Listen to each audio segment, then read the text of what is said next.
Hello အားလုံးပဲမင်္ဂလာပါဒီနေ့ကတော့ရာသီစာဦးမဲလေးကိုမယန်းသီးတုတ်တလို့လေးတုတ်စားပါမယ်ရှင်ပထမဆုံးအနေနဲ့ဒီဦးမဲလေးတွေကိုရေပြောင်းဆေးပြီးတော့မယန်းသီးတုတ်တလို့ပဲသူ့ကိုလည်းပပလေးတွေလှီးပေးထားပါမယ်ရှင်ပြီးရင်တော့ကျက်သွန်နီလေးထည့်ပါမယ်ရှင်ကျက်သွန်နီကိုတော့ဟိမှာဒီမှာအလုံးကြီးကိုမှဒီတစိမ့်စာလောက်လေးပဲထည့်ထားပါတယ်ပြီးသွားရင်တော့ကော်ပီကိုလည်းတစိမ့်စာလောက်ပပလေးတွေလှီးပြီးတော့ထည့်ပါမယ်ရှင်ဦးမဲကတော့ရေးဆေးပြီးသားဖြစ်တဲ့အတွက်သူ့ကိုအချင်းတက်ကလေးပြအောင်လို့အရင်ဆုံးဟိမှာငပီလေးအနှဲငယ်နဲ့နှံ့အောင်နေပေးပါမယ်ပြီးသွားရင်တော့ခုနကတော့လှီထားတဲ့ကော်ပီနဲ့ကျက်သွန်နီလေးတွေကိုတော့ရေးဆေးပြီးတော့ထည့်ပါမယ်ရှင်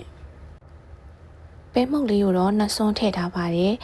ပြီးရင်တော့ဒီပစွန်ချောင်းမှုံလေးထမင်းစားစွန်းတစ်စွန်းစာထည့်ပါတယ်အဆက်ကျရင်ငရုတ်သီးမုံငရုတ်သီးစိမ်းထည့်လို့ရပါတယ်ပြီးတော့မြေပဲနဲ့အချိုမုံလေးလည်းထည့်ထားပါတယ်ရှင်စီတက်ကိုတော့နှစ်စွန်းထည့်ထားပါတယ်